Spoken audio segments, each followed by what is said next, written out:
Yo voy a dar inicio a esta charla que tanto hemos esperado.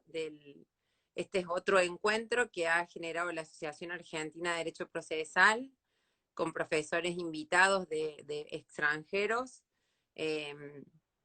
Puntualmente en esta charla el doctor va a desarrollar el tema de fortalezas y debilidades en la investigación de corrupción.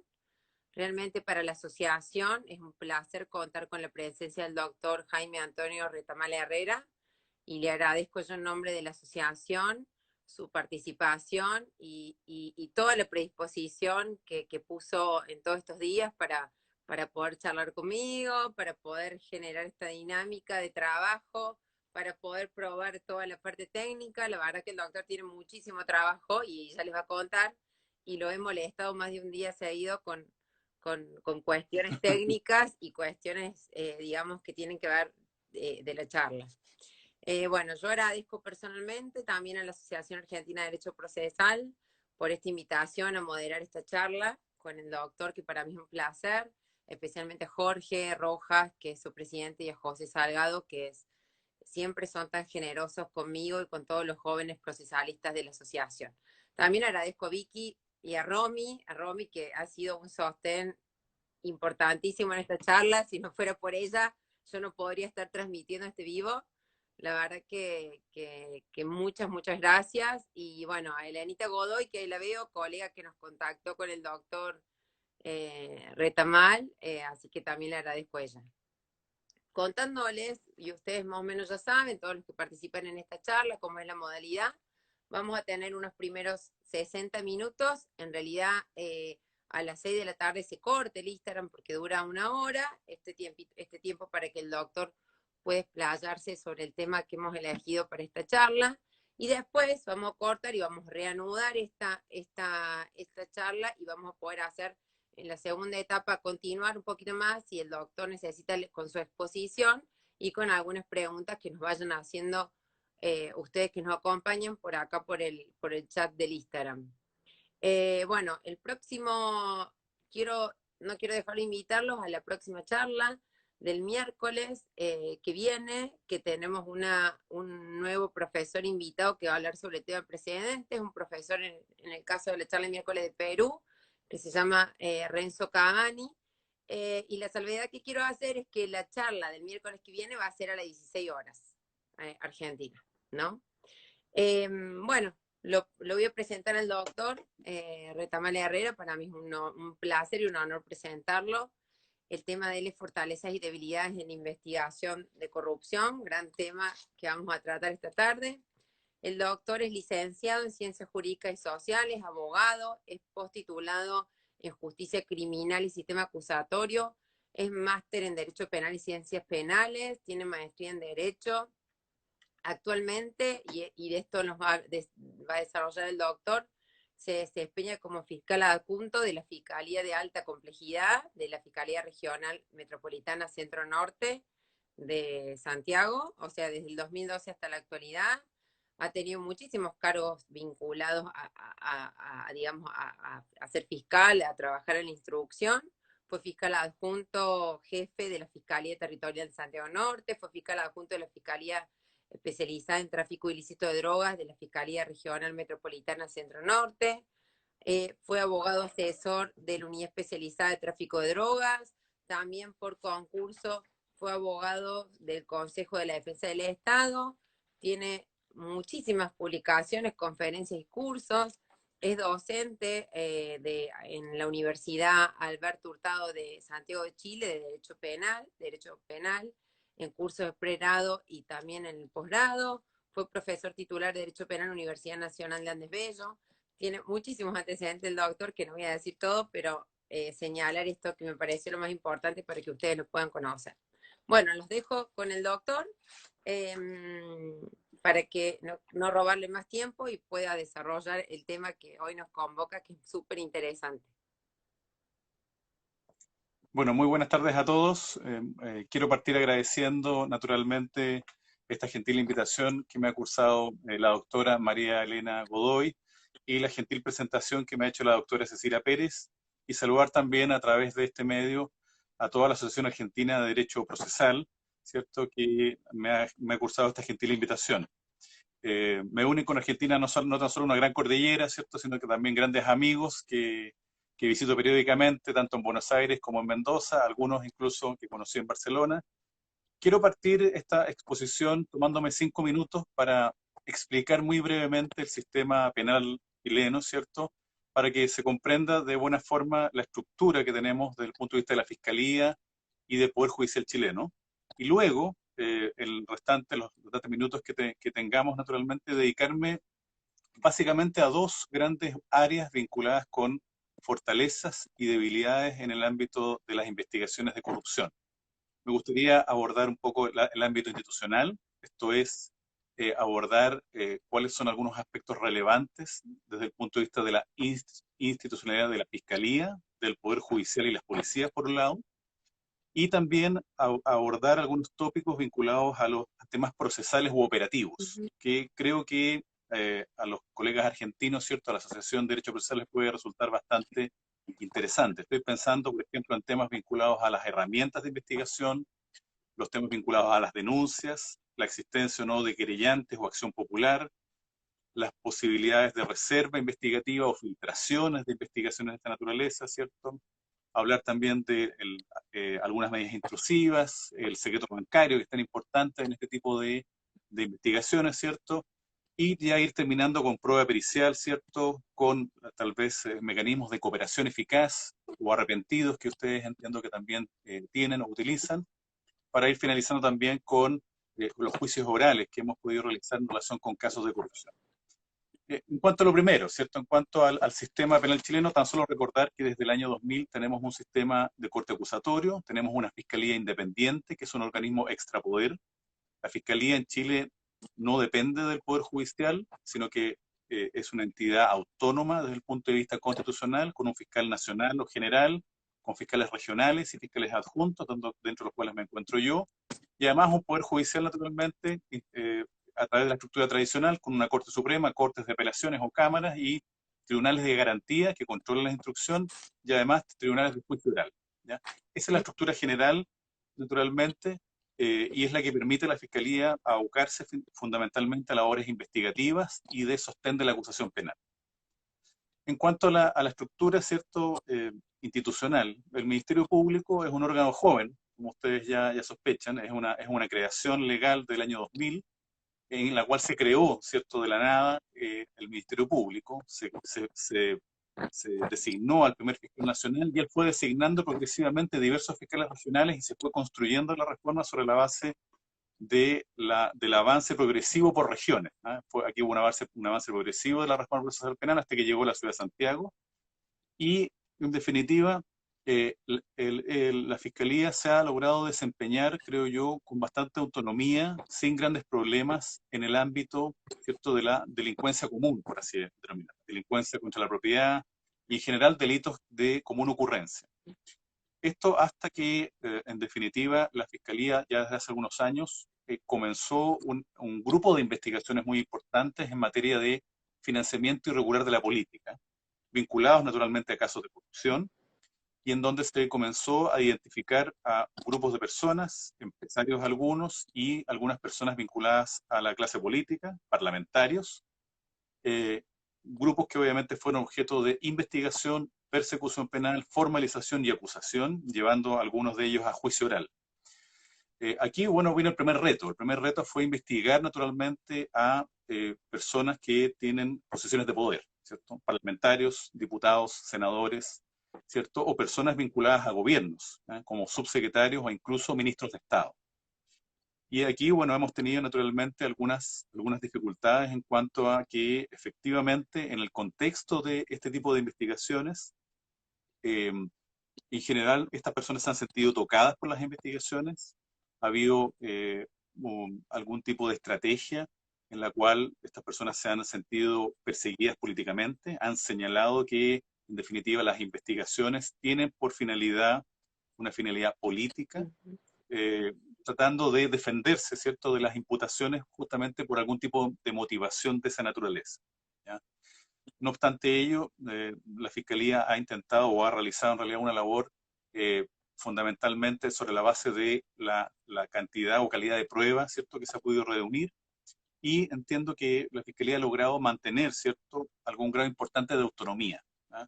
Autonomía sobre la base de que finalmente son los fiscales regionales y los fiscales adjuntos los que manejan las decisiones, los que manejan gran parte de la información, y en los cuales las posibilidades de influir, ¿cierto?, de grupos de presión o grupos de poder ha estado bastante limitada. No obstante ello, ha habido algún tipo de intento por presionar, ¿cierto?, la actividad de la Fiscalía sobre la base de dos grandes tópicos. Primeramente, atribuirle a los fiscales algún grado de falta de objetividad, ¿cierto? Y además, justamente cuestionando algunas filtraciones de investigación. ¿A qué se refiere la falta de objetividad? Eh, el, por ley orgánica, los fiscales del Ministerio Público en Chile deben investigar, ¿cierto?, todo tipo de antecedentes, los antecedentes que permiten estructurar, ¿cierto?, fundamentar la imputación, y también los antecedentes que permiten eximir, ¿cierto?, o excluir la posibilidad de imputación penal. Las personas que han sido alcanzadas por la persecución penal, ¿cierto?, a través de denuncias, querellas o formalizaciones, han intentado plantear de que la Fiscalía no ha sido objetiva, esto es, no ha investigado con suficiente acuciosidad, ¿cierto?, los antecedentes que desestiman, ¿cierto?, sus imputaciones, sentándose solamente en la existencia de elementos de cargo. Claro. No obstante ello, eh, toda esta labor, la labor de los fiscales, ha sido controlada a través de los tribunales de garantía, quienes naturalmente han morigerado, ¿cierto?, este tipo de aseveraciones. El otro punto importante ha sido relación, o ha dicho relación con las filtraciones de investigaciones. Efectivamente, dentro de la estrategia que se utiliza para poder hacer avanzar este tipo de investigaciones, consiste obviamente en realizar diligencias investigativas con absoluta reserva. Nosotros tenemos normas que lo que hacen es mantener en reserva la investigación respecto de terceros, de hecho es una norma de reserva, y solamente tienen acceso a la investigación determinadas personas, intervinientes, ¿cierto?, querellantes o defensa, o algunas personas que están autorizadas por la ley. No obstante ello, se han producido en el curso de las investigaciones algunas filtraciones de antecedentes de las investigaciones, y eso ha provocado un gran cuestionamiento, ¿cierto? Deslizando de alguna forma que el origen de estas filtraciones estarían la Fiscalía o algunos querellantes, tratando de plantear que aquí hay un interés ganancial, ¿cierto?, en orden a, de alguna forma, afectar la presunción de inocencia. No obstante ello, estas filtraciones, si bien tienen algún tipo de carácter ganancial, pareciera que no han afectado de forma definitiva, ¿cierto?, el curso de las investigaciones, y se ha logrado arribar, por ejemplo, a sentencias condenatorias sobre la base de procedimientos abreviados, y se ha logrado además realizar juicios orales. El Ministerio Público no dispone, ¿cierto?, de una fiscalía especializada en materias de corrupción. A diferencia, entiendo, de lo que ocurre en otras Sí, ciudades, ¿cierto?, de en Córdoba Argentina, yo le en comentaba las cuales, que tenemos acá conectado al colega Franco Mondino, que está en una fiscalía que es especializada en fuero penal económico y anticorrupción también. bueno, efectivamente, eso es una, bueno, es una ventaja o es una definición, ¿cierto?, que nosotros lamentablemente no tenemos, a diferencia de ustedes. En la práctica lo que tenemos son fiscalías regionales donde se han creado unidades de alta complejidad, donde yo me desempeño. Yo me desempeño en una fiscalía, parece que se detuvo un instante, bueno, yo me desempeño en una fiscalía de alta complejidad donde vemos un gran grupo de casos vinculados a casos de delitos económicos, delitos de corrupción, pero no tenemos una fiscalía especializada como tal, ¿cierto? Ni tampoco tenemos tribunales especializados, ¿ya? La creación de estas fiscalías de alta complejidad ha sido decisiones de los fiscales regionales, ahí ellos operan con cierta autonomía, y eso ha permitido en los hechos una especialización eh, sobre la base de generar algunas buenas prácticas y sobre la base de mantener algún tipo de memoria institucional. No obstante eso, obviamente esto es algo que puede mejorarse, falta de alguna forma institucionalizar buenas prácticas, y es un desafío naturalmente que haya algún tipo de memoria institucional, porque en la medida en que los fiscales especializados dejan la institución, todas estas experiencias no se mantienen. En el ámbito ya judicial, ¿cierto? Estoy siendo bastante sintético porque quiero tratar de abordar básicamente todos los aspectos que les mencioné al principio. En el ámbito institucional, eh, bueno, básicamente el sistema judicial ha operado con bastante independencia. ¿Eh? Nuestros jueces de garantía, fundamentalmente, y también los jueces de tribunales orales, nos han apoyado dando u otorgando, ¿cierto?, medidas intrusivas frente a solicitudes fundadas. Hemos logrado, ¿cierto?, medidas de incautación, ¿cierto?, medidas intrusivas, medidas cautelares y condenas en procedimientos abreviados, ¿cierto?, en la medida que estas peticiones son razonablemente fundadas. No obstante ello, los medios de comunicación en nuestro país, entiendo que en Argentina es algo similar, influyen, ¿cierto? Porque de alguna forma aumentan la sensibilidad, ¿cierto?, de los jueces. Nuestros jueces, naturalmente, si bien gozan de una importante independencia y una gran imparcialidad, naturalmente son sensibles a la comunidad, ¿cierto?, a la opinión pública y a las opiniones de la ciudadanía, sobre todo en los casos de alta connotación. ¿Eh? Y eso, naturalmente, se ha notado cuando personas dotadas de poder, ¿cierto?, empresarios importantes, ¿cierto?, de nuestro país, o personas que corresponden a parlamentarios, han sido objeto de investigación. Eso en cuanto a la independencia judicial, ¿cierto? Si bien en lo interno o en la independencia interna de los jueces, esto es, en cuanto a la posibilidad que tienen los jueces de inferior jerarquía de tomar decisiones de manera autónoma, ha habido consistentemente críticas, sobre todo de la Asociación de Magistrados, hacia una pérdida importante de independencia interna, sobre la base del ascenso. El Poder Judicial chileno tiene una estructura jerárquica, entiendo que al igual que en Argentina, en la cual los jueces, ¿cierto?, hacen una carrera judicial. Y en ese contexto, la carrera judicial aparece de alguna forma definida por sus superiores jerárquicos. De esta forma, la manera en que el juez decide determinados asuntos puede naturalmente concitar la aprobación o desaprobación de sus superiores, y esto es visto por la Asociación de Magistrados de Chile, ¿cierto?, como un fuerte elemento que afecta la independencia interna de los jueces, de tal forma que hay una serie de proyectos tendientes a reformar este sistema para que la carrera judicial no dependa, en definitiva, de las superiores jerárquicas. Acá, doctor, Hemos notado tenemos, también, le interrumpo, tenemos carrera judicial a nivel de sí, funcionarios, pero los jueces, no, ya, digamos, los jueces deben rendir un concurso ante el Consejo de la Magistratura, en eso es distinto, digamos. O sea, el Consejo se rinde un concurso de oposición antecedentes y después con un acuerdo del gobernador, o dependiendo del caso, y de la legislatura, se nombra el juez a través de un orden de mérito, digamos. Si bien hay carrera perfecto. judicial, no depende de los superiores jerárquicos, digamos, el nombramiento con el cargo de magistrado, digamos. Inclusive hay gente que es Bueno, de en eso, afuera de la calle que también, o sea, digamos que litiga, que puede perfectamente rendir para tribunales, para juez, digamos, para el cargo de bueno, juez.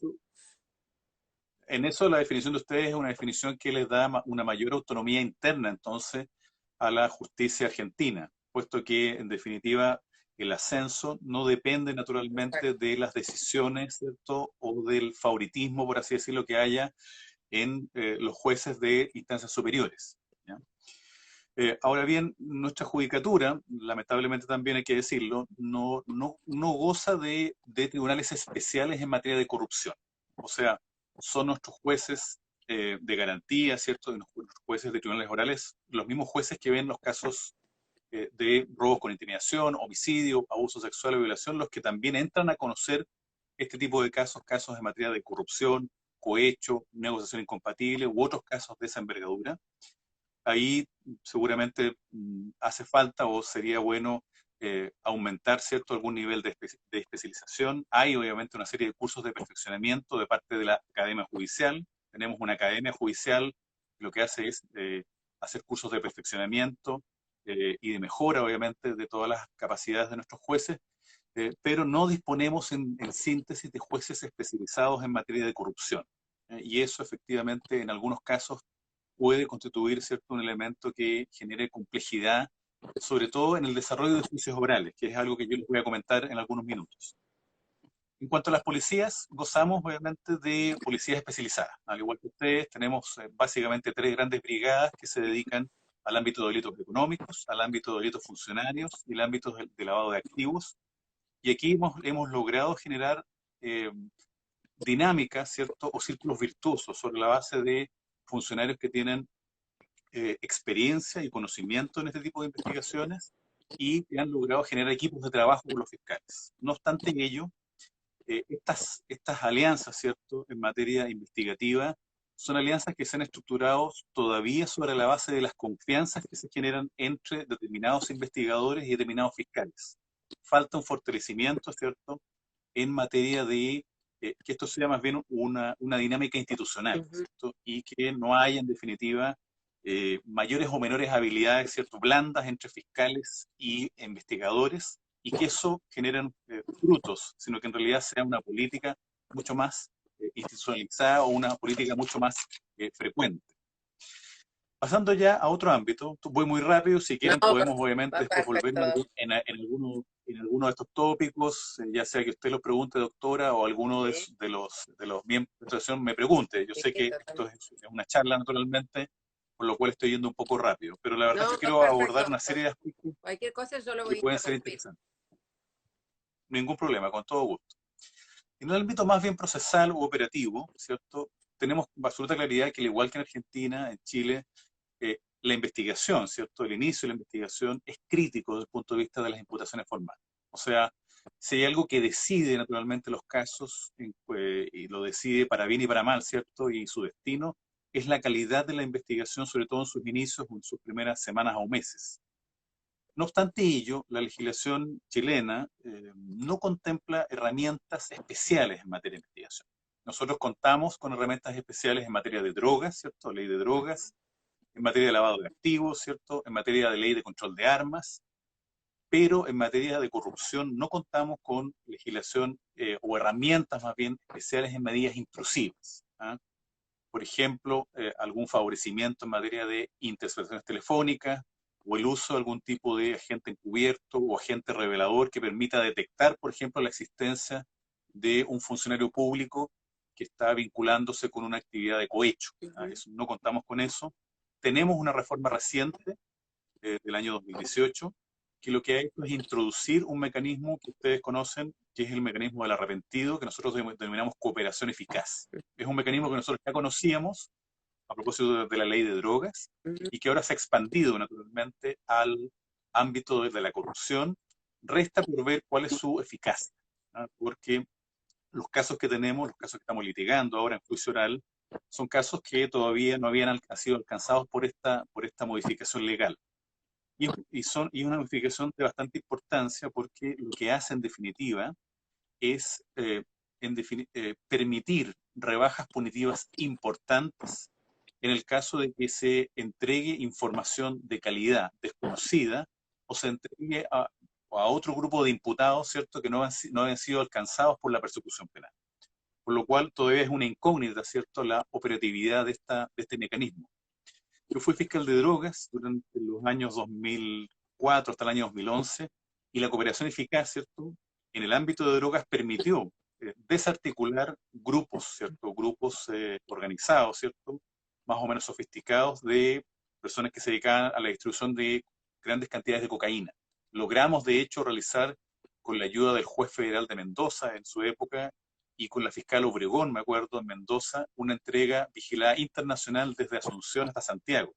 Por lo cual es un mecanismo que en el ámbito de drogas ha sido un mecanismo eficiente, esperemos que así lo sea también en el ámbito de la corrupción. La denuncia también es un tema tremendamente relevante.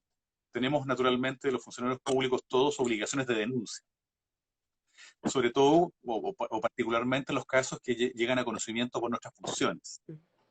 Sin perjuicio de ello, tenemos una ley que tímidamente protege a los denunciantes. Me refiero obviamente a los denunciantes institucionales, o sea, a los funcionarios públicos que denuncian a otros funcionarios públicos de haberse vinculado en actos de corrupción. Básicamente lo que hace la ley es suspender, ¿cierto?, la posibilidad de algún tipo de traslado o algún tipo de investigación administrativa en su contra. Pero falta avanzar, ¿cierto?, en mecanismos que incentiven la denuncia y protejan al denunciante de cualquier tipo de represalia al interior de una institución, sobre todo cuando él lo que hace es denunciar a otras personas o incluso a sus superiores. Y eso naturalmente es un mecanismo que debiera fortalecerse. No poseemos acción popular, ¿cierto?, en materia de delitos de corrupción. Sí tenemos un mecanismo a través de los querellantes y los querellantes han jugado un rol relativamente disímil. Tenemos querellantes institucionales importantes con un trabajo muy serio, como es el Consejo de Defensa del Estado. Básicamente el Consejo de Defensa del Estado son los abogados de la Hacienda Pública, los abogados de la entidad que protege al erario nacional, ¿cierto? Y que son una institución muy antigua en Chile. Yo pertenecí al Consejo de Defensa del Estado durante mis primeros años de formación. Gracias al Consejo yo me formé en muchos aspectos, también en la litigación. Y es una institución que cuenta con abogados de mucha experiencia y además abogados que tienen muy buena litigación. Junto a ello, junto al Consejo de Defensa del Estado, tenemos otros querellantes que son querellantes más bien que representan a asociaciones de intereses o incluso a algunos partidos políticos. Por lo cual aquí ha habido ciertas conductas o formas de tramitación, por así decirlo, del cliente bastante disímiles. De hecho, ha habido alguna crítica, ¿cierto?, a la existencia de muchos querellantes. Las defensas, naturalmente, critican la existencia, además de un persecutor público, como es el Ministerio Público, la existencia de una serie de otros querellantes, algunos de los cuales, hay que decirlo, parecen haber utilizado la querella como una plataforma política. Entonces, como una forma de eh, evidenciar ante sus electores que se trata de personas que están comprometidas con el combate contra la corrupción, de tal forma que hay ahí naturalmente alguna crítica, ¿cierto?, respecto al rol de estos querellantes en especial. Además de ello, tenemos obviamente un tema muy delicado que es el manejo de la información. O sea, iniciada una investigación por denuncia, por querella, naturalmente, realizada obviamente algunas diligencias de importancia, mantenidas estas dentro de lo posible la más absoluta reserva respecto de terceros. Se han producido de forma bastante sucesiva, hay que decirlo, filtraciones de partes de la investigación. Algunas incluso de textos íntegros o textos importantes de declaraciones de imputados o de testigos. Y esto ha generado una serie de cuestionamientos a la labor de la Fiscalía, ¿cierto? Se ha tratado de alguna forma de vincular a la Fiscalía con estas filtraciones, no obstante ello no ha sido posible identificar, ¿cierto?, que estas filtraciones provengan de las Fiscalías. Hay sospechas de que también aquí hay ganancias secundarias de algunos querellantes, por los cuales también se sospecha de ellos, pero es una problemática bastante compleja la investigación de estas filtraciones, desde la perspectiva de que la ley de prensa lo que hace es proteger absolutamente al periodista en cuanto a su fuente, por lo cual, eh, identificado el periodista que accedió a la información, no resulta plausible, ¿cierto?, o factible identificar cuál es la fuente, ¿cierto?, de este periodista, y con lo cual las investigaciones no han logrado identificar cuál es el origen de las filtraciones, generando a veces de parte de las defensas cuestionamientos porque afectan la presunción de inocencia. De tal forma que las defensas nos dicen a veces con bastante ahínco, ¿cierto?, que esto ha afectado severamente las posibilidades de su defendido ante audiencias de litigación o ante juicio oral. Las dificultades también provienen de la forma de obtener material probatorio. Efectivamente, en los casos de corrupción regularmente tenemos un número importante de imputados, ¿cierto? Un número a veces incluso voluminoso de imputados, sobre la base de que se ha utilizado a más de una persona para obtener, ¿cierto?, el beneficio económico. El mecanismo que regularmente se ha utilizado en estos fenómenos de corrupción ha sido la utilización de boletas por servicios profesionales no prestados, boletas de honorarios, ¿ya?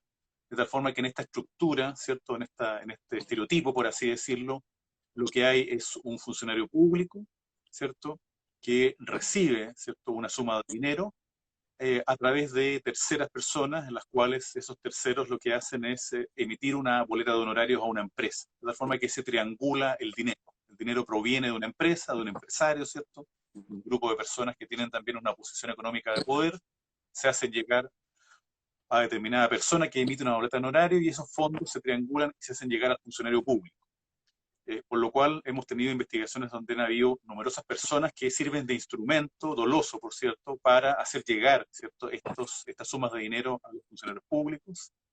Esto también ha generado una cantidad o un enorme volumen de material probatorio, generalmente testimonios y prueba documental, y eso también significa un desafío. Hemos logrado, ¿cierto?, administrar con algún grado de dificultad, hay que decirlo, pero lo hemos logrado hacer, administrar cantidades importantes de documentos, ¿cierto? Y de declaraciones de numerosas personas, y administrar de la forma más ordenada posible estos volúmenes de información. Y Doctor, después, en el algo para tránsito, que le sí, comente acá a los participantes de la charla, cómo está estructurada la fiscalía, porque nosotros hablábamos el otro día de que a mí me parecía que era muy poco personal técnico abogado para tanto volumen de causas, digamos, y no solamente causas, sino también de la complejidad de las investigaciones, ¿no? No solamente por la cantidad de testigos, sino por la cantidad de imputados, que a mí me parecía que era muy poco personal. ¿Le puede contar usted a los participantes cómo está estructurada la fiscalía, digamos, a nivel de personal abogado y administrativo? sí, bueno, la Fiscalía está estructurada, como ustedes sospechan, sobre la base de la existencia de personal administrativo, sobre la base de abogados, ¿cierto? Profesionales, obviamente, que apoyan a los fiscales y sobre la base de fiscales que dirigen la investigación y realizan diligencias investigativas. Las dotaciones, bueno, son dotaciones relativamente bajas, ¿cierto? Para la cantidad de información, ¿cierto? Básicamente lo que contamos con un apoyo administrativo que lo que hace es administrar tanto la evidencia que se recopila, administrar, ¿cierto? Todas las peticiones de los intervinientes, abogados o defensas, y además contamos con abogados que nos apoyan también en la toma de declaraciones o también en la realización de algunas diligencias, como así mismo los fiscales. Básicamente, en la Fiscalía de Alta Complejidad contamos con un funcionario administrativo, un abogado asistente y un fiscal, y el personal administrativo también apoya a un segundo equipo de abogados y asistentes. Por cierto que nos apoyamos fuertemente también en el personal policial, que también obviamente cuenta con algunas dotaciones de importancia sobre la base de equipos de trabajo donde hay un oficial más antiguo, que es un comisario o un subcomisario, y de oficiales más jóvenes, ¿cierto? De menor graduación. Tenemos obviamente una estructura jerárquica. Tenemos, eso sí, plataformas tecnológicas que nos han sido de gran utilidad. Ahí tenemos obviamente una fortaleza. La Fiscalía, ¿cierto? Centro Norte y en general todas las fiscalías de Chile están migrando ya desde hace bastante tiempo y ahora con este fenómeno de la pandemia estamos migrando hacia tener básicamente todos los antecedentes en forma digital. Ya desde hace bastante tiempo teníamos nuestros registros todos en forma digital y ahora, ¿cierto? Con esta pandemia, ¿cierto? Mundial desde marzo en adelante, estamos migrando hacia básicamente tener todo tipo de registro en forma digital de tal forma que los informes policiales, las denuncias, las declaraciones, ¿cierto? Todas se están canalizando a través de accesos informáticos, son administrados en una gran plataforma que permite de alguna forma bastante accesibilidad, ¿cierto? Tanto a los intervinientes, ¿cierto? Querellantes o defensas, como también a los fiscales o a cualquier persona que obviamente tiene algún interés legítimo en acceder a esos registros. Esto ha sido una revolución, ¿cierto? Ha sido muy desgastante también para todos los equipos, porque estamos transitando de un registro físico, ¿cierto? De una carpeta, de un expediente, Despapelizar todo. a un formato digital. Así es, a un formato digital, pero estamos obteniendo una serie de beneficios desde el punto de vista de la accesibilidad de la información y del manejo, ¿ya? Totalmente. Pero efectivamente, administrar muchas declaraciones, muchos registros investigativos, una gran cantidad de alzamientos de secretos bancarios, por ejemplo, Ujú. siempre es un desafío. Y ahí, naturalmente, hemos tratado de privilegiar algún grado de ordenamiento de información más o menos importante para la accesibilidad. También un tema importante dice relación, ¿cierto?, con la existencia de pericia. Nosotros nos apoyamos básicamente en dos grandes equipos en el ámbito pericial, ¿cierto? Laboratorios de criminalística de dos policías. Ustedes saben que tenemos la Policía de Investigaciones de Chile, que es una policía especializada en el ámbito investigativo, y Carabineros de Chile, ¿cierto?, que es la policía uniformada, que también tiene un área investigativa. ¿Ah? Tenemos dos grandes laboratorios que nos apoyan, sin perjuicio de que efectivamente el avance de la tecnología y el avance de este tipo de investigaciones ha generado nuevos desafíos en ámbitos forenses, en ámbitos de análisis de información, ¿cierto? Análisis de, por ejemplo, trazabilidad de dinero, ¿cierto? Y en eso los grupos de investigadores y los laboratorios de criminalística se han estado especializando para lograr realizar trazabilidad de los flujos de dinero desde su inicio hasta dónde llegan naturalmente los beneficios económicos. Y además esto ha significado una sobrecarga muy importante en el ámbito de las pericias tecnológicas. Tenemos un área de cibercriminalidad muy importante en la Policía de Investigaciones de Chile, que naturalmente está con una carga o sobrecarga bastante importante, básicamente por la evolución de todo este tipo de fenómenos y porque actualmente gran parte de los delitos, o casi todos, se realizan a través de algún dispositivo electrónico. Incluso simples robos, ¿cierto? A veces se coordinan a través del uso, naturalmente, de plataformas, plataformas obviamente tecnológicas. En materia de medidas intrusivas, ¿cierto? No poseemos algunas facultades especiales. Tenemos un diseño general en materia de medidas intrusivas a través de interceptaciones telefónicas, a través de obtención de órdenes de incautación y de allanamiento, y no hemos tenido en realidad grandes inconvenientes en la obtención de medidas intrusivas en la medida que hemos tenido antecedentes de relevancia. Yo personalmente me ha correspondido en algunas ocasiones, en una ocasión a lo menos, incluso incautar equipos, ¿cierto? Material probatorio desde un área, ¿cierto? Del Palacio de la Moneda, de tal forma que, por ejemplo, tan solo por poner un ejemplo, no hemos tenido obviamente grandes inconvenientes desde el punto de vista de los estándares que nos han fijado los jueces. Sí hemos tenido dificultades en materia de acceso a información bancaria, ¿ya? En Chile, entiendo que en Argentina ocurre lo mismo, tenemos una ley que protege de manera importante la reserva de las colocaciones, esto es la reserva de los depósitos o de la información que hay en cuentas corrientes bancarias. En general, los bancos, ¿cierto?, protegen celosamente esta información y, naturalmente, hemos debido obtener medidas intrusivas, esto es, autorizaciones judiciales para acceder a esta información. Sobre ello, sobre las medidas intrusivas para acceder a la información, no hemos tenido grandes inconvenientes, pero sí hemos tenido lentitud, ¿cierto?, hay que decirlo, en la respuesta de las entidades bancarias. En general, las entidades bancarias demoran entre 1 a 3 meses y a veces un poco más en la entrega de la información. Esto dificulta, por supuesto, el avance de la investigación, las enlentece. Y además hemos tenido problemas en cuanto al formato de la entrega de la información o la entrega de información parcializada. ¿Por qué? Porque las instituciones, ¿cierto? Los bancos tienden a entregarnos información a través de, documentos en papel, ¿no? Y como ustedes saben, esto genera mucha información, mucho papel, pero lo óptimo es obtener información de manera digital. De hecho, estamos transitando hacia la obtención de información a través de planillas Excel, a través de tablas dinámicas, ¿cierto?, que permiten a los investigadores hacer rápidamente cruces de información para rastrear, ¿cierto?, el inicio y los destinos de los fondos, y evitar naturalmente digitación o lectura fatigosa de documentos de gran extensión, ¿ya? De tal forma que ahí tenemos un desafío que mejorar, en la medida que esto ha ido evolucionando, ¿cierto? Esto ha ido mejorando paulatinamente, pero todavía es un escollo, ¿cierto?, la obtención pronta, completa y en formato adecuado de esta información. Doctor, te hago una Y eso pregunta. obviamente es un elemento relevante. Ahora Dígame. por lo menos yo trabajo en un juego de garantías que le conté, en un juego de control, y nosotros ya no nos solicitan más las fiscalías de instrucción en levantamiento de secreto bancario. Ahora el fiscal de instrucción está autorizado directamente a pedirle información a los bancos, digamos, por lo menos en Córdoba se hace así, me imagino que a nivel nacional estarán todos más o menos trabajando de la misma forma. Antes sí, siempre se pedía levantamiento de secreto bancario, juego de control autorizado, y ahora ya esa mecánica, digamos, no se hace más. Es simplemente la fiscalía lo pide. Y eso ha agilizado muchísimo, porque teníamos muchísimas causas por día, por lo menos en el juego de control de garantía yo trabajaba con pedidos de levantamiento secreto.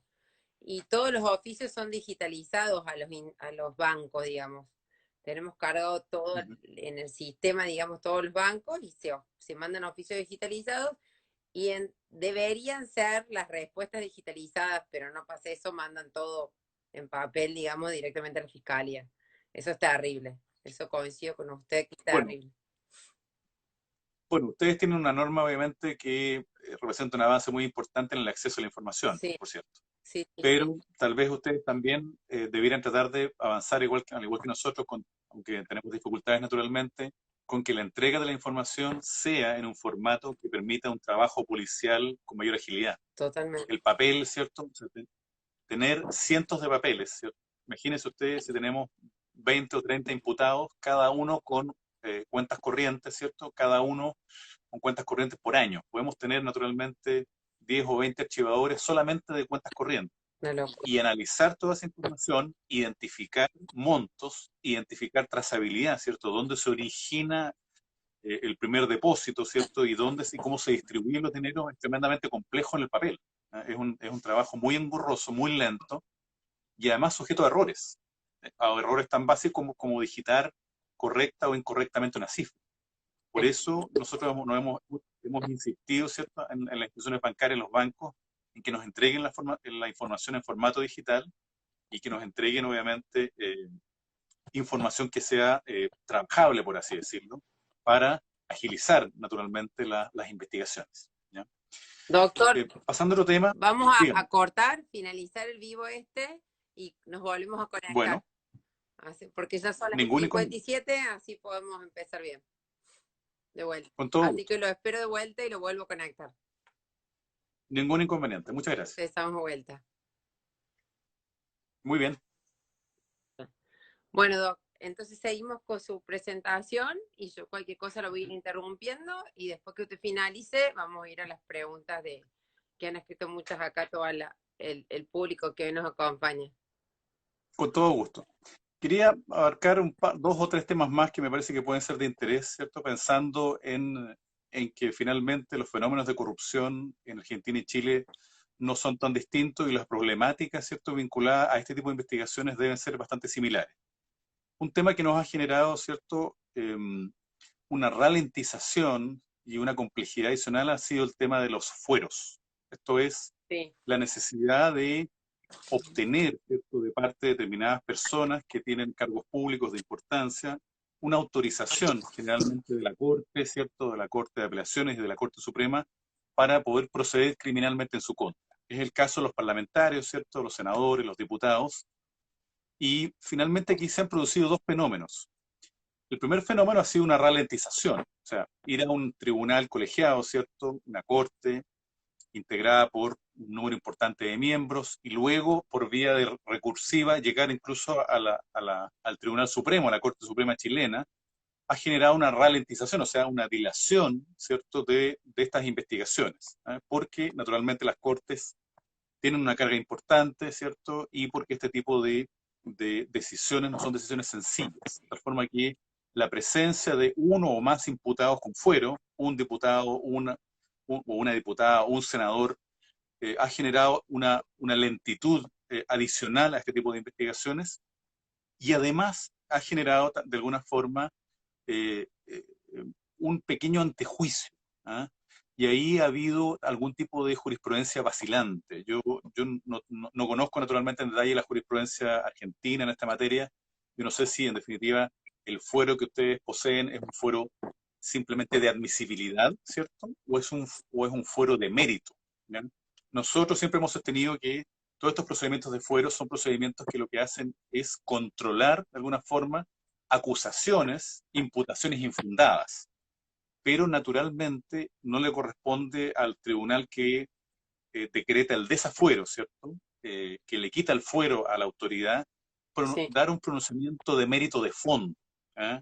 Porque esto significaría que debiéramos realizar dos juicios, un juicio, ¿cierto?, de mérito al momento del desafuero y un juicio penal definitivo al momento de llevar a juicio oral el caso.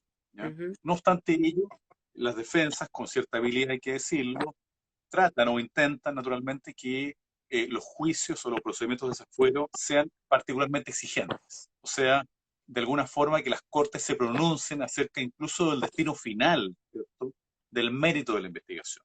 En circunstancias que lo relevante es, pareciera ser, es que haya la imputación o la investigación sea seria, ¿cierto? Uh-huh. Y no sea simplemente una querella infundada sin mayores antecedentes. ¿Ya? Eh, además de esto, otro eje que yo ya les había adelantado, ¿cierto? Dice relación con las altas exigencias de prueba pericial. ¿Ya? Ahí hemos tenido naturalmente el apoyo muy importante de los dos laboratorios de criminalística, como les decía, pero hemos tenido algunos déficits, sobre todo en materia, ¿cierto?, de análisis forense más especializado en materia contable o en el manejo de mucha evidencia de tipo informático. ¿Ya? Ahí efectivamente tenemos capacidades instaladas que tienen un límite y que están de alguna forma sobrecargadas, por lo cual a veces hemos tenido que recurrir, ¿cierto?, a algún tipo de apoyo de universidades. Tenemos una experiencia muy buena en materia de apoyo universitario a través de la Universidad Católica de Valparaíso, que nos apoyó de manera muy importante en una investigación por acuerdos de precios entre competidores, ¿cierto? Es el único, me parece que es el único juicio que hemos tenido en nuestro país en esta materia, y en que básicamente la Universidad Católica de Valparaíso lo que hizo fue hacer un análisis a nivel de gobierno corporativo. ¿Ah? ¿Por qué? Porque efectivamente, en la medida en que nosotros investigamos personas que se vinculan con el otorgamiento de beneficios económicos a funcionarios públicos, comienzan a aparecer corporaciones, comienzan a aparecer sociedades. Actualmente estamos litigando en el equipo que dirige la fiscal Jimena Chong, ¿cierto?, que es la fiscal jefe de la Fiscalía de Alta Complejidad, ¿cierto?, un caso en contra de un ex senador, ¿cierto?, y de una ex diputada, y en la cual está involucrada una corporación, una empresa productiva o extractiva más bien, dedicada al ámbito pesquero. Es la pesquera más grande de Chile, ¿cierto? Es la cuarta o tercera cuarta empresa productora de harina de pescado del mundo, y en el cual hemos tenido que incorporarnos, ¿cierto?, a todo lo que es todo el gobierno corporativo, ¿cierto? Identificando, por ejemplo, cuáles son las estructuras del gobierno corporativo, cómo se administra, ¿cierto?, la compañía, cuáles son las responsabilidades del gerente general y cómo se fue implementando un programa de cumplimiento para justamente evitar la persecución penal en casos de responsabilidad de la persona jurídica, ¿cierto? Y ahí, bueno, esto ha sido un desafío muy importante, tanto a nivel de los programas, ¿cierto?, de prevención, los denominados compliance criminal, ¿cierto?, como también en comprender la lógica propia de este tipo de organizaciones a veces bastante complejas, eh, donde tienen además lógicas completamente distintas. Y ahí hemos sido apoyados, ¿cierto? En el caso que les comentaba, fuimos apoyados por una universidad chilena, obviamente, a través del pago, ¿cierto?, de una pericia privada. Naturalmente, la universidad, por cierto, hizo un trabajo profesional y tuvimos que solventar una pericia privada, pero nuestras disponibilidades presupuestarias como fiscalía están bastante limitadas, están bastante agotadas. No podemos, naturalmente, en todos los casos solventar pericias privadas, pero bueno, hemos logrado, ¿cierto?, generar ahí una alianza importante con una universidad de prestigio que nos ha apoyado, ¿cierto?, en esta materia.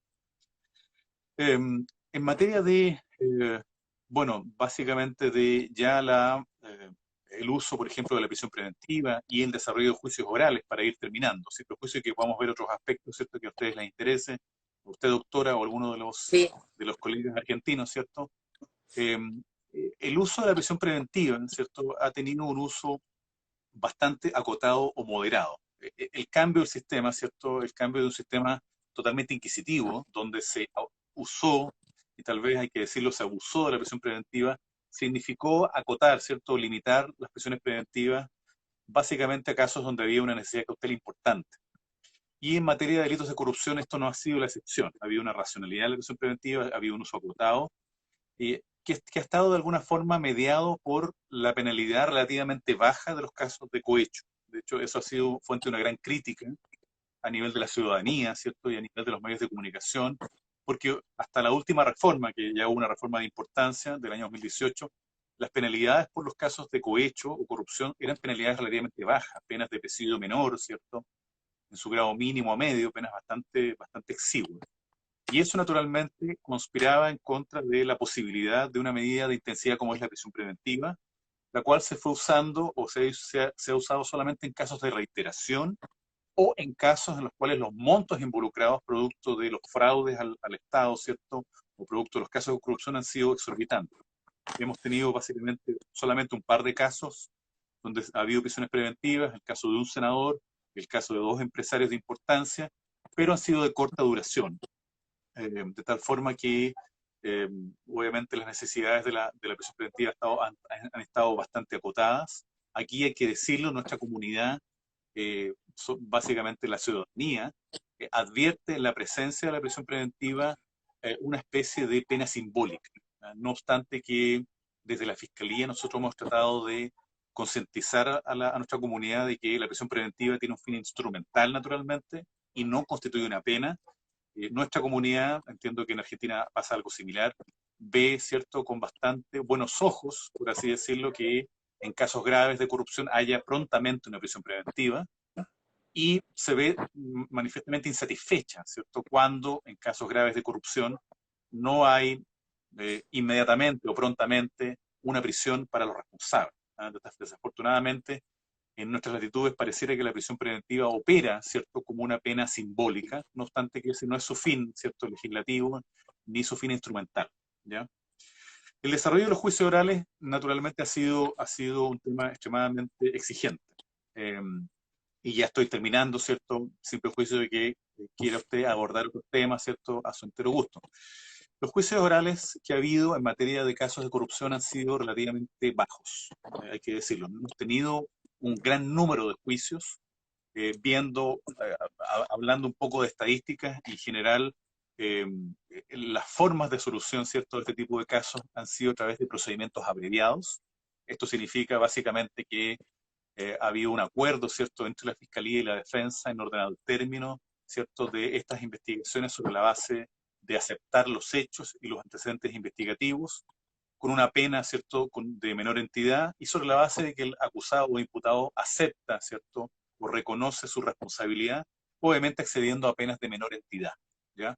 Generalmente con penas de cumplimiento alternativo, donde no hay una pena efectiva. Hemos tenido algunos pocos casos, ¿cierto?, donde hemos llevado adelante juicios orales y hemos tenido un número importante de absoluciones. ¿Ah? Básicamente hemos tenido uno o dos casos en los cuales ha habido condena en juicio oral, ¿cierto? Eh, También con medidas de cumplimiento alternativo, y la gran mayoría, insisto, de los casos se han solucionado a través de procedimientos abreviados. Viendo estadísticas, el año 2019, tan solo para estadísticas muy gruesas, el total de casos ingresados al sistema penal, ¿cierto?, a la Fiscalía, completo, ¿cierto?, tanto casos de corrupción como casos de delitos comunes, el año 2019 fue de 1.508.000 casos. De ese universo, investigaciones por delitos funcionarios totalizaron 1.526 con imputado conocido y 3.664 con imputado desconocido. O sea, de este universo de 1,5 millones de casos, aproximadamente 5.100 fueron por casos de cohecho o corrupción, ¿cierto?, de los cuales 1.500 aproximadamente tuvieron imputado conocido. De todos esos, 501 terminaron por sentencias condenatorias y 81 por sentencias absolutorias. Como le comento, básicamente la gran mayoría a por través de abreviar. procedimientos abreviados. La Doctor, litigación de estos casos, dígame. ¿y hay procedimientos abreviados iniciales y procedimientos abreviados en el juicio? ¿Cómo se maneja en Chile eso en su fiscalía, digamos? ¿Pueden haber abreviados iniciales o no? Solamente en el juicio hacen los El, abreviados, una vez que se el elevó la causa procedimiento, a juicio, que está la acusación. el procedimiento abreviado se realiza eh, una vez formalizada la Está la investigación, acusación. una vez que se formula una imputación penal, ¿ya? Una vez que se formaliza la imputación, es posible, ¿cierto?, de común acuerdo, fijar una audiencia en la cual se debata el procedimiento abreviado y se acepten los hechos, la investigación, y se acceda, obviamente, al régimen de penas que propone la Fiscalía con la anuencia del imputado y su defensor. El Sí, último momento que tenemos para llegar a esta solución, ¿cierto?, de término a través del procedimiento abreviado es la audiencia de preparación de juicio oral, la audiencia intermedia, ¿ya? claro. De tal forma que, Ujú. terminada la audiencia intermedia, eh, en definitiva, eh, analizado, ¿cierto?, el mérito de la acusación y dictado el auto de apertura que lleva el caso a juicio oral, ya no es posible. Teniendo entonces un auto de apertura que lleva el caso a juicio oral, ya la solución obligada es naturalmente un El juicio juicio. oral público, contradictorio, con presentación de prueba viva, ¿no? Ujú. Por lo cual la gran mayoría de estos casos han terminado en procedimientos abreviados habiéndose presentado acusación, ¿no? Claro, Generalmente las defensas esperan naturalmente el que la fiscalía revele toda su teoría del caso, ¿cierto? Tenga claridad de totalmente. qué penas está solicitando naturalmente y cuál es toda la batería de testigos, documentos y peritos para luego naturalmente aceptar o no aceptar un procedimiento abreviado. Ujú. Ahora, la litigación de los casos de procedimiento o juicio oral, mejor dicho, la litigación de juicio oral, bueno, ha generado una serie de desafíos, ¿eh? Desafíos bastante importantes. Primeramente, por su duración, por la cantidad de prueba documental que se incorpora, y también por algún tipo de complejidad en los tipos penales, ¿ya? Efectivamente, la prueba documental en este tipo de casos, en casos de corrupción o casos de cohecho, generalmente es bastante abundante, por lo cual hay un tema en el cuanto a la incorporación, el manejo, la lectura, ¿cierto?, de este tipo de documentos. Y eso nos ha generado algunas dificultades en algunos tribunales que tienen un excesivo formalismo. O sea, tribunales que exigen, por ejemplo, lectura íntegra de documentos, ralentizando, demorando mucho la producción, la introducción de prueba documental, o también, eh, eh, o también nos ha generado ciertos problemas porque, en definitiva, la producción de la prueba testimonial ha sido, obviamente, durante varias semanas o meses, ¿ya? Pues sí. Y eso ha generado una exigencia importante para todos los intervinientes y también para el tribunal, ¿ya? Eh, Esto, en definitiva, proviene, y aquí ha habido bastantes críticas, ¿cierto? Proviene de un trabajo de alguna forma pobre. Ha habido algunas críticas más o menos importantes de parte de algunos profesores de Derecho Procesal, porque hay algún trabajo pobre de selección, ¿cierto? De desestimación de la prueba en la audiencia preparatoria de juicio oral, en la audiencia intermedia. Ujú. De alguna forma, eh, tanto la defensa como la fiscalía se prevale de una gran cantidad de material probatorio, ¿cierto?, frente a las posibilidades de exclusión, ¿ah? Es una estrategia, obviamente, es una estrategia que tiene una lógica, cuál es lograr, ¿cierto?, que llegue a juicio una gran cantidad de material probatorio con miras a, obviamente, tener sustento en la acusación. Pero esto ha generado que finalmente una gran cantidad de material probatorio, insisto, llegue a juicio oral, y eso ha ralentizado los juicios, ¿ya? Pero además, aquí se ha producido todo un debate en torno a las exigencias probatorias, ¿cierto?, para acreditar, ¿cierto?, elementos normativos del tipo. Naturalmente, para poder acreditar un delito de cohecho, se requiere no tan solo acreditar que se trata de un funcionario público que obviamente recibió un beneficio económico, sino también hay un elemento muy importante que tiene que ver con el incumplimiento de los deberes propios del cargo, ¿cierto? El funcionario público, conjuntamente con recibir una suma económica, debe haber incumplido, ¿cierto?, estos deberes propios del cargo. Y esto también ha generado, de alguna forma, la necesidad de producir una gran cantidad de material probatorio frente a la ausencia, tal vez, de algunos criterios relativamente estables de cuáles son las definiciones propias de un cargo, ¿ya? Y eso, naturalmente, ha generado una problemática en cuanto a la producción de pruebas. Por supuesto que la Fiscalía, ¿cierto?, los persecutores pretendemos aportar la mayor cantidad de información al tribunal, pero frente a la ausencia de un estándar relativamente claro acerca de cuánto es necesario para acreditar el incumplimiento de estos deberes, claro, hemos tal vez introducido una gran cantidad de información al tribunal, ¿ya? Eh, También ha habido algún grado de críticas en relación con las exigencias probatorias. Nosotros tenemos obviamente un estándar que es el de duda razonable. El estándar de duda razonable, ¿cierto?, es un estándar que tiene un nivel de exigencia importante, y Sí. a veces hemos notado que algunos tribunales, ¿cierto?, han sido particularmente exigentes, ¿cierto?, en cuanto a eh, poder sobrepasar, ¿cierto?, ese estándar, sobre la base de comprender la figura del cohecho como una figura que implica la entrega de un beneficio económico y inmediatamente o subsecuentemente la realización de una actividad por parte del funcionario público motivada por ese beneficio económico. Ujú. Aprobar eso, ¿cierto? Acreditar, más allá de todo lugar razonable, que el beneficio económico que recibió el funcionario público motivó Bueno, el esa actividad. incumplimiento de un deber funcionarial específico, puede ser extremadamente complejo.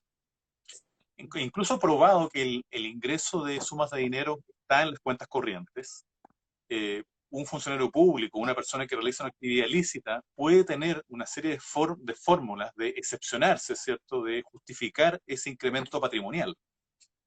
Algunas fórmulas más o menos plausibles, u otras fórmulas no tan plausibles, pero una persona, un funcionario público, puede justificar, ¿cierto?, este incremento sobre la base de alguna otra actividad profesional, un ingreso comercial, la existencia de alguna herencia, bueno, algún Sí. otro algún otro origen legítimo. Igualmente, me imagino, doctor, ahí que la prueba, más allá de la prueba directa, todo lo que es prueba indiciaria es muy importante valorar a la hora de acreditar esos elementos normativos, ¿no? Del tipo. Efectivamente, efectivamente. Y ese es un segundo gran desafío, ¿cierto? Que naturalmente yo creo que tienen todos los ministerios públicos que presentan casos vinculados a casos de corrupción, dice relación con la construcción de la prueba indiciaria. Y en ese contexto, lamentablemente en Chile no hemos desarrollado todavía en toda su magnitud, ¿cierto? Todos los elementos, ¿cierto? Para poder construir prueba indiciaria. La prueba indiciaria todavía en nuestro país es una prueba que tiene de alguna forma algún grado de connotación, ¿cierto? Como de una menor jerarquía. De alguna forma la prueba directa, ¿cierto? Es una prueba que parece, por así denominar, directa. En realidad, usted sabe que los procesalistas nos dicen que en realidad no hay prueba directa ni indirecta, toda es prueba, ¿cierto? Pero de alguna forma nuestros tribunales han tendido a privilegiar, ¿cierto?, un testimonio, alguien que incrimine directamente a un funcionario público respecto del hecho de haber recibido naturalmente un beneficio indebido y luego haber incumplido un deber funcionario. Y como es natural, este tipo de tratativas no se realizan ante la presencia de testigos. Eso es rarísimo, y en todo caso la presencia de estas personas es más bien accidental, lo cual este tipo de investigaciones implican una exigencia muy importante en la producción o la reunión de numerosas pruebas indiciarias y relacionarla entre sí para construir, obviamente, un caso fuerte y para superar este estándar de duda razonable.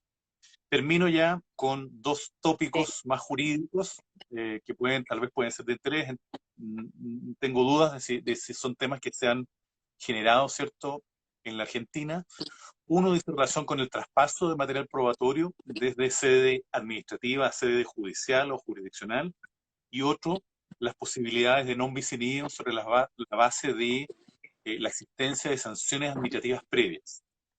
¿A qué me estoy refiriendo? Me estoy refiriendo a que a un número importante de casos, ¿cierto?, vinculados a casos de corrupción, tienen como antecedente investigaciones en sede administrativa, investigaciones en la Contraloría General de la República o investigaciones en órganos, ¿cierto?, en órganos que tienen facultades investigativas no jurisdiccionales, pero tienen facultades sancionatorias, ¿ya?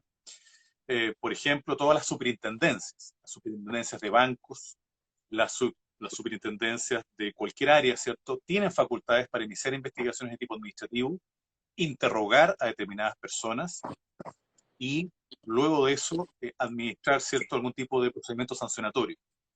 ¿Qué ha Acá es ocurrido? igual, doctor, acá es igual. O sea, yo fui durante 7 años fui directora de sumarios e investigaciones administrativas del municipio de acá donde yo vivo.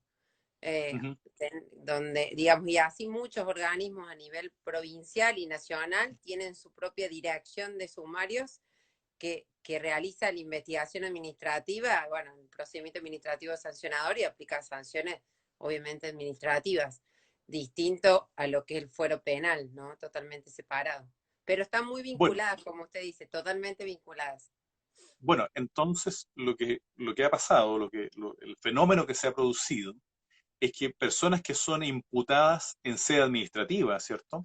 Y que en sede administrativa entregan una versión, declaran, ¿cierto? A veces entregan información, con el paso del tiempo, con el término de los sumarios administrativos, han sido luego imputados penalmente. Y naturalmente lo que hemos hecho es eh, recurrir a estos registros, obtener esas declaraciones previas en sede administrativa, y ahí se ha generado una discusión, una interesante discusión, hay que decirlo, aunque compleja, acerca de la posibilidad de utilizar ese material probatorio, ¿cierto? Esas declaraciones en sede administrativa, en sede penal. ¿Cuál ha sido la argumentación de las defensas? Que en definitiva al momento de prestar declaración, como usted lo hacía cuando era investigadora de esa área, que al momento de prestar declaración al funcionario público no se le había advertido o no se le advirtió de la posibilidad de guardar silencio frente a una posible incriminación penal, o sea, un nemo tenetur. De tal forma que toda la información que proviene de estas investigaciones administrativas es información que no puede utilizarse en sede penal, ¿ya? Entonces se ha producido un debate muy interesante. En general, nuestras cortes han tendido a validar la posibilidad de utilización de esta información. Se ha producido un progresivo traspaso, ¿cierto?, de las garantías penales a la sede administrativa, Sí. con lo cuestionable que puede hacer eso. De hecho, los profesores de Derecho Administrativo en Chile cuestionan eso, nos dicen que las garantías en el ámbito administrativo son distintas a las garantías del ámbito penal. Hay garantías, por cierto, pero no son las mismas. Y se ha producido una discusión acerca del uso de esa información, y esto con el añadido, ¿cierto? Con el elemento adicional de que algunas personas han sido sancionadas en sede administrativa y luego enfrentan acusación en materia penal, y ellos sostienen naturalmente que hay una especie de doble persecución, ¿cierto? Una infracción grave al ne bis in idem, al non bis in idem, de tal forma que no podría alcanzarlos la persecución penal, ¿ya? Aquí ha habido un debate bien Acá en intenso. Argentina, doctor, se puede utilizar perfectamente lo contenido, todo lo contenido, los actos procesales del sumario administrativo sancionador se pueden utilizar perfectamente en sede penal. En cuanto a la declaración del imputado en sede penal y en sede administrativa, como tienen los mismos requisitos, por lo menos cuando yo trabajaba en ese rol, de ir con abogado defensor y se le hacía advertencia de lo que usted refirió, podía ser usada perfectamente esa declaración que hizo en sede administrativa en sede penal. Y no se aplicaba el principio de non bis in idem justamente porque nosotros cuando sancionamos esa administrativa, sancionamos por una infracción, una ley, a un procedimiento, digamos, una normativa administrativa que no tiene nada que ver con delitos. Cuando a una persona se le inicia un sumario por cometer un delito, hay que esperar que la sentencia en sede criminal quede firme para decidir sancionar o no, digamos. Y son distintas naturalezas de la sanción, hay que ver, una cosa es un apercibimiento, una suspensión, una exoneración, que no tiene nada que ver con la pena en sede criminal, digamos. Pero sí es cuestionable, seguramente es cuestionable y trae conflicto, digamos. Sí, bueno, ustedes tienen una norma que permite algún grado de comunicación entre los dos sistemas, por así decirlo, Sí, porque entre la sanción penal y la administrativa, dependiendo de la gravedad de los hechos, por sí, cierto, tal vez debiera preferirse la sanción penal, ¿cierto?, frente a la sanción sí. administrativa. Y claro, nosotros no tenemos tenemos un déficit normativo en esa materia, y eso ha generado estos cuestionamientos que nos han complejizado un poco la discusión. Eh, Termino tan solo Sí, y quedo a disposición de ustedes con un par de ideas. Básicamente que la perspectiva, ¿cierto?, de persecución consiste en construir propuestas razonables de mérito investigativo, ¿cierto?, y propuestas de presunción. Básicamente esa es la visión que tenemos desde la Fiscalía de Alta Complejidad. Nosotros entendemos que los casos de corrupción incluso son casos en los cuales hay a veces al principio una historia de fracaso, ¿cierto?, pero que finalmente se logran con el trabajo arduo, ¿cierto? Y con el trabajo especializado, mejorar, ¿cierto?, el trabajo investigativo y los resultados. Y entendemos que obviamente aquí únicamente el trabajo arduo de tanto de las unidades especializadas como de las fiscalías son los que permiten obviamente mejorar en los resultados investigativos. Entendemos que tenemos obligaciones de medios, ¿cierto? Y no necesariamente obligaciones de resultado, con todo lo complejo que es ante una comunidad, ¿cierto?, muy exigente en que se investiguen y se sancionen siempre severamente este tipo de casos. Así es que, bueno, con esto termino. He ido muy rápido, he sido no, muy perfecto, tópico, doctor. pero, Yo pero tengo bueno, quedo algunas a disposición de inquietudes, ustedes. en realidad ya lo fuimos hablando en charlas que tuvimos anterior a esta, pero me gustaría que usted le cuente a los colegas. Es dos cuestiones.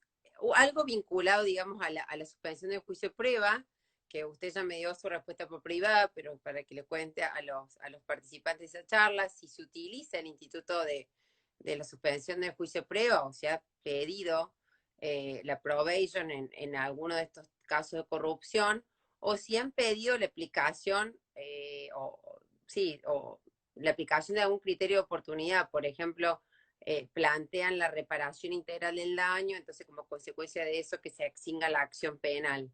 ¿Ha Uh -huh. habido en algunos casos de corrupción la aplicación de alguno de estos institutos, digamos, ya sea de la suspensión o de aplicación de algún criterio de oportunidad? Ha habido casos de suspensión del procedimiento en casos de corrupción, ¿cierto? O más bien, o casos vinculados a ámbitos de corrupción, en los cuales bueno, a ver, eh, partamos por lo más sencillo. En el ámbito de la oportunidad, lo que ha habido, ¿cierto? Yo diría que prácticamente no ha habido casos de oportunidad fundamentalmente por límites normativos. Nosotros tenemos una oportunidad reglada, muy limitada, limitada básicamente a delitos, de tal forma que las posibilidades de oportunidad, ¿cierto? Eh, están de entrada, ¿cierto? Por la exigencia legal absolutamente excluidas, ¿cierto?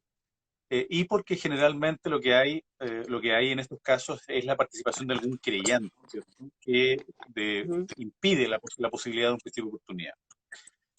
Hemos tenido, sí, uno o dos casos de suspensión del procedimiento. Eh, Han sido casos en los cuales han generado algún grado de polémica. Tenemos obviamente una regulación que también exige o tiene un límite, un techo máximo en ujú, cuanto a magnitudes penales. Eh, y lo que ha habido ahí básicamente es privilegiar de alguna forma la reparación, ¿cierto?, hacia la comunidad. No obstante eso, la Fiscalía ha sido duramente criticada, ¿cierto?, con este tipo de respuestas que no implican una sentencia condenatoria, ¿ya? Eh, Porque efectivamente la percepción de la comunidad, ¿cierto?, es que la respuesta natural del sistema penal frente a casos de corrupción debiera ser inevitablemente la pena. ¿Ah? ujú. Ahí tenemos una tarea pendiente de alguna forma de poder socializar de mejor forma que otras respuestas distintas a la pena son respuestas admisibles e incluso pueden ser benéficas del punto de vista del beneficio social. Ahora bien, lo que ha hecho el fiscal nacional en esta materia es tratar de restringir de una forma importante sobre la base de instructivos la posibilidad, ¿cierto?, de una, la posibilidad de suspensiones del procedimiento solamente en casos muy cualificados y solamente con una aprobación o un informe previo, ¿cierto?, que autoriza la medida. ¿Ah? Justamente porque en los casos de corrupción parece haber un interés prevalente, ¿cierto?, de la comunidad en que la decisión jurisdiccional de condena privilegie la solución del caso. ¿Ah? Pero hemos tenido algunos casos que a nuestro juicio han sido soluciones razonables, ¿cierto?, sobre la base de incluso mejoramientos a nivel de toda la comunidad, sobre la base de reparaciones, ¿cierto?, de las empresas, eh, conjuntamente incluso con algunas condenas de algunas personas, o sea, soluciones Ujú. mixtas, por así decirlo. Pero Perfecto. siempre estas soluciones son soluciones muy cuestionadas por el ámbito de la comunidad, por lo cual en general el fiscal nacional nos exige o nos recomienda mucha prudencia en este tipo de decisiones, porque las críticas nos hacen esperar. Totalmente. Doctora, acá Sí. tengo una pregunta de la doctora Celeste Silva, que es de Tucumán. Dice, las investigaciones en materia de corrupción se vieron obstaculizadas por la pandemia y el contexto epidemiológico mundial por toda esta situación de pandemia. Bueno, yo creo que en general todas las investigaciones se han ralentizado producto de la pandemia, naturalmente. O sea, no tan solo las investigaciones de corrupción. Esto ha generado, como ustedes saben, al igual que la Argentina, en Chile hemos tenido medidas de aislamiento social, ¿cierto? Medidas de Sí. confinamiento, y eso ha generado ralentizar las investigaciones. Sin perjuicio de ello, hemos tratado de mantener un nivel importante de agilidad en la toma de declaraciones a través de plataformas como la que estamos utilizando ahora. Básicamente, plataformas de videoconferencia, como Zoom u otras plataformas muy difundidas a nivel de la web. Y lo que hemos hecho, ¿cierto?, es básicamente tomar declaraciones, incluso de imputados y testigos, a través de esta plataforma, mediante un registro de audio. Y eso ha sido un mecanismo que ha permitido mantener, ¿cierto?, o mantener agilidad o aprovechar, ¿cierto?, este tiempo de pandemia en el avance de las investigaciones. Pero sí, claramente la pandemia lo que ha generado son dificultades para ubicación de personas, dificultades para contactar testigos, ¿cierto? Y en algunos casos imposibilidad de reunión Por eso estas tecnologías nuevas que yo les comentaba al inicio han sido particularmente útiles. De hecho, en algunos casos hemos utilizado mecanismos de declaración de testigos de manera telefónica, ¿ya? Dejando un Buenísimo. registro, por supuesto, del contacto telefónico, con miras a que una vez que la pandemia sea superada, ¿cierto? Una vez que haya posibilidades de contacto social, estas personas puedan concurrir a la fiscalía y ratificar sus declaraciones por escrito, ¿ya? Esto como una forma de no perder, ¿cierto?, las posibilidades de avanzar en las investigaciones y que haya algún grado importante de avance y no tengamos, por así decirlo, un tiempo perdido durante todos estos meses que nos ha significado el confinamiento. Sí, Sí, totalmente. Doctor, sí. acá el profesor Franco Mondino, que es de acá de Córdoba, que es el fiscal de anticorrupción que yo le comentaba, colega de acá de los jóvenes procesalistas de Córdoba, dice, a propósito de que el profesor mencionó que no tienen agentes descubiertos en los delitos de corrupción por cohechos, ¿utilizan delitos experimentales para tratar que sea descubierto el delito en flagrancia? La verdad es que no. Nosotros no hemos utilizado técnicas que puedan de alguna forma constituir siquieramente alguna provocación, ¿cierto? Alguna instigación o algún favorecimiento de la realización de un delito. En general, eh, las defensas, ¿cierto? Y también nuestros jueces tienden a cuestionar de manera muy importante cualquier actividad de algún agente del Estado que de alguna forma propicie la realización de un delito. Ahí lo que hemos propiciado cuando hemos tenido alguna información de actividades ilegales, ¿cierto? Es naturalmente la vigilancia o utilizar algún otro tipo de medida intrusiva, como podría ser eventualmente la interceptación telefónica, ¿ya? Pero todo el tema de los agentes encubiertos, ¿cierto? Han sido incluso duramente cuestionados en el ámbito de drogas, ¿ya? Ha habido ciertos cuestionamientos básicamente sobre las posibilidades de que aquí hay una especie de instigación, ¿cierto? Una provocación, ¿ah? Una especie de agente provocador, no admisible, por cierto, en nuestra legislación, y por eso hemos sido muy cautos en el uso de ese tipo de herramientas. Eh, pero eso además nos genera una complicación, sobre todo cuando el denunciante manifiesta que ya hay naturalmente un curso causal eh, iniciado. O sea, cuando, por ejemplo, estoy poniendo un caso hipotético, ¿cierto? Que un funcionario público sostenga haber recibido una oferta de un beneficio económico, ¿ah? Justamente la oferta de un beneficio económico es más que un indicio, incluso desde el punto de vista de la tipicidad, ya constituye naturalmente una consumación de una figura de cohecho, pero desde el punto de vista investigativo podría ser útil, por ejemplo, que esa oferta se concrete, ¿ah? Desafortunadamente no tenemos herramientas todavía, ¿cierto?, que nos permitir que ese curso causal ya iniciado, espontáneamente, por cierto, por un tercero, un particular que ofrece una suma de dinero, llegue a su fin, ¿ah? Claro. Y de alguna forma tenemos que estar un poco a la expectativa de lo que sucede, ¿cierto? O utilizar otras medidas intrusivas como la interceptación telefónica que le comentaba. Perfecto, doctor. Sí. Acá otro colega que no sabemos, no sé el nombre. Estadísticamente en Chile, ¿tienen condenas por caso de corrupción en el ámbito político? Porque en Argentina no se logra ese objetivo. Que es más o menos de lo que hablamos, que sí hay condenas, pero muchas por juicio abreviado. Y Hemos tenido, sí, hemos tenido condena en procedimiento abreviado respecto de un subsecretario. Un subsecretario de Energía fue condenado en procedimiento abreviado, pero sobre la base de la figura de enriquecimiento ilícito, no sobre la base de una figura de cohecho, ¿ya? Eh, Eso en el ámbito político. Por supuesto que hemos tenido otros casos de condenas por cohecho de otros funcionarios públicos, naturalmente, pero del ámbito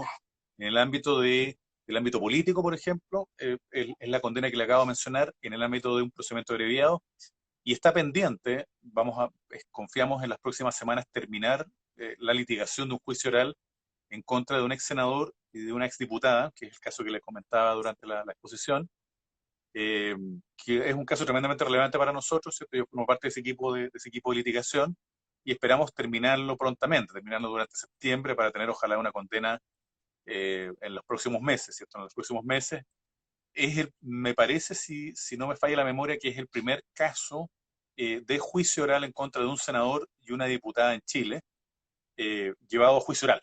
¿Ah? De tal forma que va a ser obviamente un precedente importante desde el punto de vista de nuestro sistema penal. Sí. Bien, le voy a hacer una pregunta que me pareció importante y ya finalizamos. En los casos de corrupción, ¿se requiere evidencias, pruebas de estados extranjeros? Si ellos así, ¿qué tipo de asistencia institucional tienen y en qué tiempo plazo se obtienen esas evidencias? Bueno, ahora hay casos muy conocidos como el de Odebrecht, que están todos Exacto. vinculados a los estados, que me imagino que por eso esta pregunta me pareció muy importante. Así es. Nosotros tenemos una unidad de cooperación internacional bien importante que depende del fiscal nacional, ¿cierto? Donde hay un grupo, un director, ¿cierto? Y un equipo de abogados que lo que hacen básicamente es recibir requerimientos internacionales y también gestionar requerimientos de la Fiscalía sobre la base de tratados internacionales, sobre la base de los tratados que ustedes conocen, ¿cierto? De cooperación a nivel latinoamericano o a nivel mundial, ¿cierto? O simplemente por mera reciprocidad, ¿ya?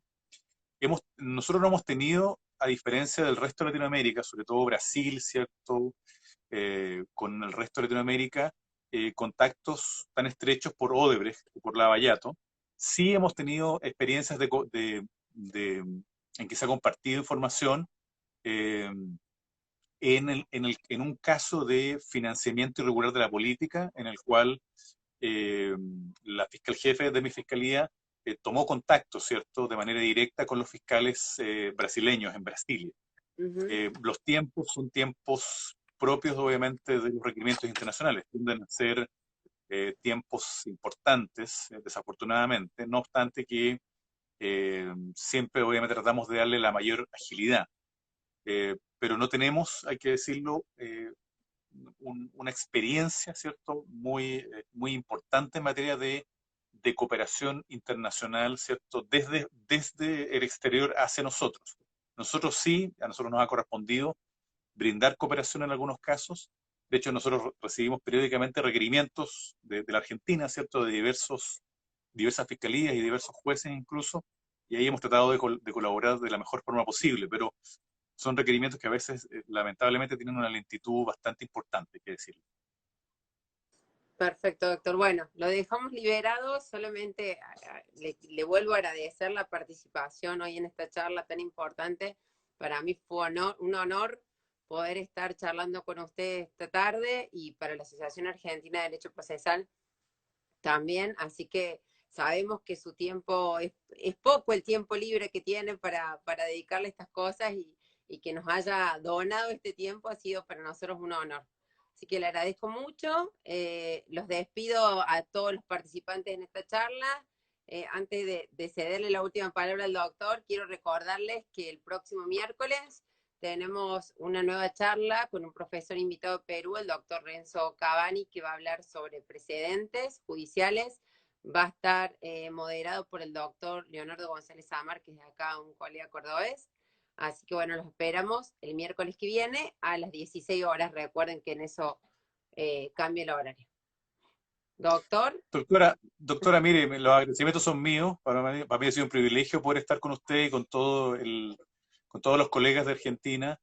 Yo creo que faltan instancias como esta, instancias de encuentro, ¿cierto? De conversación, de reflexión y además instancias para compartir experiencias. Yo creo que los desafíos de la investigación, de este tipo de investigación y de muchas otras, son bastante similares en Sí. nuestros dos países.